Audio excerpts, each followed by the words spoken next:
Anyway, it is my pleasure now to move on to an award ceremony.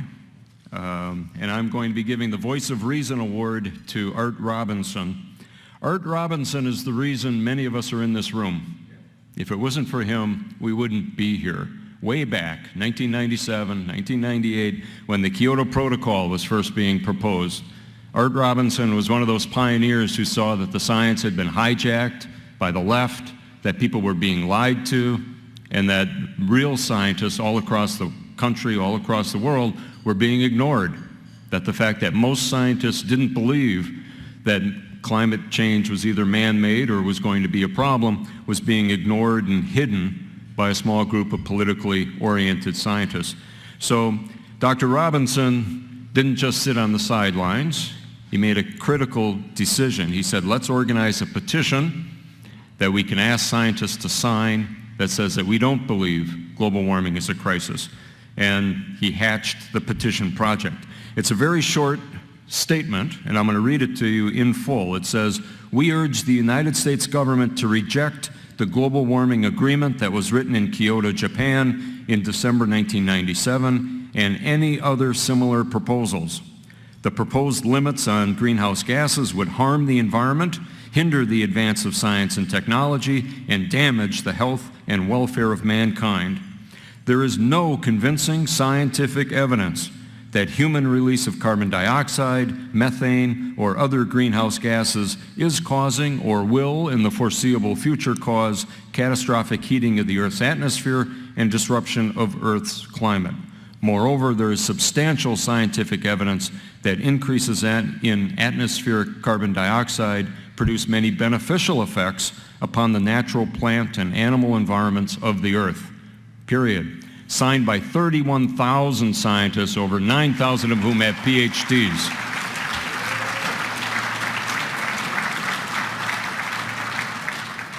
It's a brilliant thing, and it's so important in the debate to be able to say, look, the only petition that's been signed by that many scientists is adamant that the science is not in and that global warming is not a crisis, which is why the left demonizes that petition just relentlessly. If you go to the Wikipedia entry on it, you'll see how they try to misrepresent it. So Dr. Robinson is a distinguished chemist. He's the co-founder of the Oregon Institute of Science and Medicine. He's the editor of Access to Energy, an outstanding newsletter on energy policy and environmental issues. He received a PhD in chemistry from the University of California in San Diego.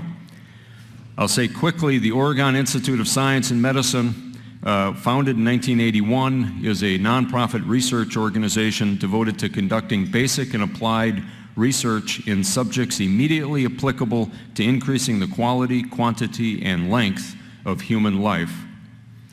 And one word about access to energy, go online, look it up, sign up for it, because it's a delightful thing to be able to read. Art says of his readers and his editorial philosophy, we don't ask them to trust and parrot us, we ask them to think, which I think is absolutely perfect. So, to get the Voice of Reason Award, please come up here, Art Robinson.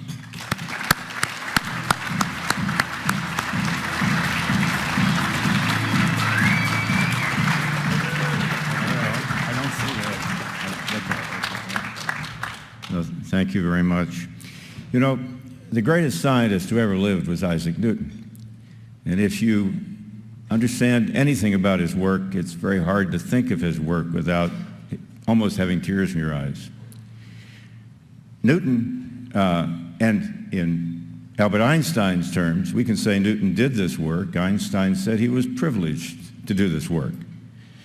But at the end of his life, this man, obviously our greatest scientist, said of himself this. He said, I do not know what I may appear to the world, but to myself, I'm just like a small boy playing by the seashore, occasionally noticing a more beautiful pebble or shell, while the great ocean of truth goes undiscovered before me.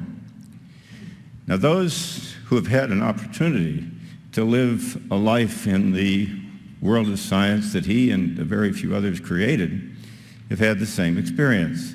I've lived a life in biochemistry, and it's a wonderful life. Every now and then you chip off some small thing that you can understand and do it, Every now and then you have an opportunity to do something that may be a little more general, but not 1/100th% of what there is to know about biochemistry has been discovered today. It's the same as Isaac Newton's physics. And Roy Spencer's field, the same thing. He decided to spend a life in climate science, studying the atmosphere, the oceans, and so forth, and it's the same thing. And I understand the wonderful life that he has had in that. And I can also imagine what it must be like when he's happily enjoying this and a whole gaggle of politicos roll up, dragging a bunch of obsolete hypotheses and demand to turn off the world's energy supplies on the basis of claims about his field, while billions of people are trying to lift themselves from poverty and tyranny using those energy supplies. So I figuratively imagine him standing there in his field seeing this thing and wondering if it's a mirage. It can't be true. This Al Gore and this nonsense is just beyond belief. At the same time, while he's confronting that, probably wondering what he should do about it, another group starts piling up behind him of fine scientists, but they're out of his field. They're out of his field of specialization, but they're all saying, it's okay, Roy, we've got your back. And he's in between this crowd. This crowd is lying and doesn't know what it's doing. This crowd wants to help. They're fine scientists, but they don't understand his field. And then he looks over, and it's even worse on this side because some of them have got to writing thousands of letters to other scientists asking them to stand there too. I don't know what he thought of this. But I thought this talk's somewhat of an apology to him so he'll understand. What happened was that in about the time of the Kyoto meeting, just before it, I got a call from Max Boot at the Wall Street Journal asking me to write the editorial they ran during the meeting. And I had to have it the next morning. So I called Sally Balunis and asked her to please keep me from making some terrible error, and we got a credible editorial together and wrote it.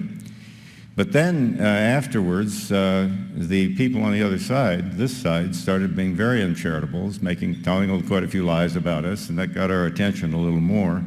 And I realized that these people had three strings to their bow. The first was that a consensus of all scientists already agreed with them, so they didn't have to discuss the science. The second was that they were on the white horses of idealism, trying to save the planet. And the third was that anyone who opposed them was on the black horse of commercial self-interest, willing to destroy the planet for profit. It was a political problem, obviously, not a scientific problem. And I knew one thing, I knew their consensus wasn't true. So we thought that we would ask, you can't prove science by polling. It doesn't matter how many scientists sign up behind an idea. It has no merit with respect to whether the idea is true or false. But it did have merit in this. So we decided we'd circulate that petition. But the first problem we had was we didn't know enough about the subject to write a review article on it, and if we didn't send the scientists a thorough review article about the subject, they weren't going to sign. So we started a study, and first time it was a group of us doing it, the second time Noah and I and our colleagues. And we had one tremendous benefit. We had Willie Soon. Willie Soon, I mentioned before, a couple days ago, is an American wild card. But he also is a certified genius. Willie, if you ask him a question about this subject, there's a little blur, and suddenly sitting in front of you is a pile of all the research papers, pro and con on the subject, everything you might need to know about it, and then you're reading for a few weeks, and then you ask him another question. So he helped us tremendously, and over a period of many months, we thought about it until we reached the conclusion that we knew enough to write a review article, and we did, and then with the help of Fred Seitz and many colleagues, Jane Orient, Jeremy Snavely, all kinds of people, many people in this room, and including the Readers of Access to Energy who supplied the money, we started circulating that petition. And it grew to about 17,000, and the second time to 31,000, and it would have been a lot larger. We just ran out of stamps. And it was done by a first-class male handshake with each scientist at his known address. There was one bogus name on it, Ozone Action, which eventually became Greenpeace USA, basically forged one of these things and sent it in. And as soon as we found out about it, as soon as they started bragging, we took it off. And there were no others. There never has been another. They got much more active in the second time we circulated it, trying to put on bogus names. But Jeremy Snavely ran a project to vet every name very carefully, and it prevented it. Mickey Mouse is not on there. Donald Duck is not on there, all these claims. Perry Mason is on there because he's a PhD chemist that lives in Lubbock, Texas. If you have 31,000 names, of course, you can find some that are common. And I think it has proved useful, not in saying anything about the science of this subject, only in proving that they do not have a consensus. And that's their only protection, because they don't have an argument either. Watching Al Gore's movie is sort of painful. You remember the best thing, well, I probably shouldn't talk all about that. It's all kinds of things, but one of my favorite things, he walks across this tremendous stage showing the last 600,000 years of the CO2 going up and down, the temperature going up and down, and he stops and he says, and you see, when the CO2 goes up, it gets warmer. What he doesn't tell you is the vapor pressure of CO2 over seawater is temperature dependent, and they have to go up and down together, and if the data didn't look that way, we'd know the data was wrong, because it's thermodynamically impossible for them not to go up and down together. Anyway, the lies, the sea of lies has been incredible, and we've tried to be of help. In a general sense, this fight is a microcosm of a much broader thing that you know is going on in our country. We are on a democratic playing field trying to save a constitutional republic. And these people are just one element of what's coming at the people of the United States. Our founders knew that democracy failed. All democracies in history have failed. They've all devolved to mob rule. And so they didn't give us one. They gave us a constitutional republic. But now too many people have taught us, or taught our people, that if 51% of us vote away the property of our neighbors, then that's okay. And that's wrong, and is inconsistent with our republic. No one knows whether we'll be successful this time. We have new tools. We can communicate with each other. And we have the internet, where now the truth and the lie can stand in competition, whereas before, if you, as Mark Twain said, never get in a fight with anybody who buys his ink by the barrel. And it used to be that if you bought your ink by the barrel, you could tell a lie and conceal the truth. That can't be done anymore. We live in a different world, a highly technological world, and maybe we'll be the exception. Maybe we can save our constitutional republic. But that's a battle that all of us are in, and this is just one element of it. If they can take something as rigorous as science, something as beautiful as Isaac Newton created, and pervert it to the point where it can cause us to cause the deaths of billions of people by withdrawing their energy supplies, then we have failed. They've already stopped our nuclear energy. Now they want to stop our hydrocarbon energy. It's unbelievable. And all of us are in that fight.